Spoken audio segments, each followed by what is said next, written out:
Alright guys, hello guys, welcome back. At welcome back ulit sa akin. Guys, may ginagawa ako dito. Nakikita nyo tong Node MCU. Ayan, ASP8266 na ginagamit natin sa ating mga sa Bendo. Tapos sa Wi-Fi, sa piso Wi-Fi, Wi-Fi system, no. Ngayon guys, ay nag-aaral kasi ako mag-code nito ng ASP8266 gamit ang C++. So meron na akong konting knowledge. Gumagawa ako ng motorcycle anti-tip, no, gamit yung para pag umalis ka sa motor ay mamamatay yung motor within seconds. Depende kung ilang seconds iseset mo, or kapag nakakonect sa cellphone mo, naka-hotspot, mabubuhay siya. Ganun mga features, no. So meron na akong code nun. May ginawa na rin ako na circuit. Ito, yan, mga relay. Nilagay ko ng external relay. Nalalakihan kasi ako sa gusto ko maliit lang, no. Siguro mga ganito kalaki lahat. Andito na lahat yung ASP8266, tapos relay, saka yung kanyang power supply na buck converter. So kung gagamit ako ng modular ganito, saka gumawa ako ng custom board na prototype lang, tapos gumamit ako ng mga relay, mas malaki siya, no. Kailangan nating mas maliit. So naisip ko tanggalin tong pinaka IC nya, no, ng ASP8266, kasi ito lang naman talaga nagko-control. Ito si H340 yung programmer. Ito kasi may kasama na siyang programmer para pag saksak natin ng USB, automatic pwede natin siyang i-flash. Ngayon, tinanggal ko to. Ito na itsura niya. Ayan. Ayan guys. Ayan, tinanggal ko. So, hot air lang pinatanggal natin. 350 yung heat niya. Madali lang naman siya baklasin. Ngayon, nag-search ako paano siya i-boot. So, ito lang reference lang to sa mga katulad kong baguhan. Paano paganahin yung ASP8266 na module, no? So, hindi kasama yung kanyang board. So, ito siya ngayon, guys.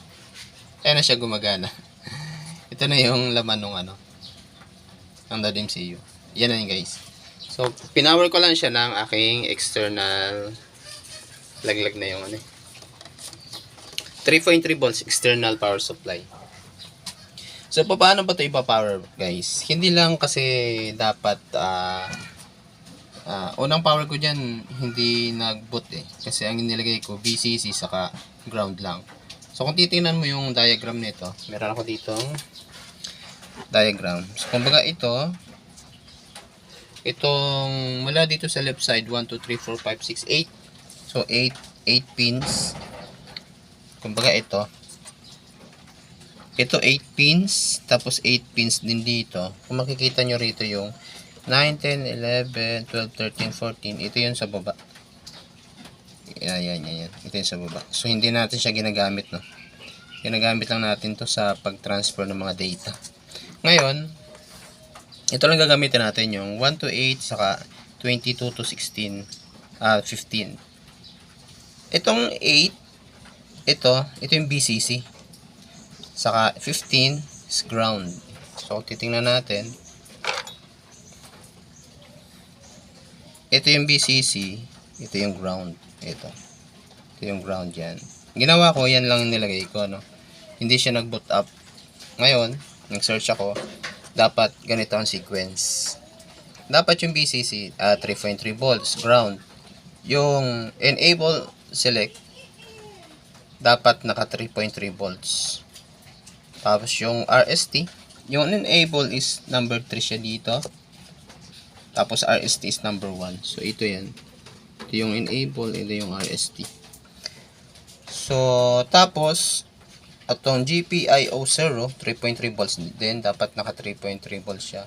GPIO 2 is 3.3 volts din. So titingnan natin siya dito, ito yun. GPIO 0 sa GPIO 2, number 18 siya, saka number 17. Kung dito sa ating ESP8266 na board, konektado siya sa pin D3 sa D4. So, kailangan 3.3 volts siya. And then, pinaka-importante, GPIO 15 ground. So, ito yun. GPIO 15 yan. Pin number 6, D1. Ayan. So, kailangan naka-ground. Ngayon, ang ginawa ko guys, ito lang ginawa ko. Itong enable, nilagay ko sa 3.3. So, hindi ako gumamit ng 10K. Direkta ko na lang siya nilagay sa 3.3. At saka GPIO 15 ay sa ground. Hindi rin ako gumamit ng 10K. So, ito na yun. Ito na yun. Kaya gumagana siya. Yan. Kaya gumagana siya. Pero mas maganda ay lagyan to ng 10K. Yung enable, lagyan mo ng 10K, papunta sa BCC 3.3. Sa itong RST, papuntang BCC. At yung GPIO 15 to ground. 10K din to guys sa ground naman. Bakit? Para kasi sa motorcycle maraming noise. Baka itong 3.3 volts mahatak to low. O kaya yung RST mahatak to low, maging low, mamamatay yung motor natin. Ma-reset kasi yung ating Node yung ESP8266, no? So para hindi siya floating, kailangan talaga siya ng 10K. So yun lang guys, reference lang sa mga katulad kong baguhan na nag-aaral nito. So ayun guys, no? Gagawin ko kasi, lalagay ko siya dito lahat. Andito na yung ESP8266, mga relay, para maliit na lang. Liliit na lang siya. Okay. Thank you for watching. Goodbye. Peace out.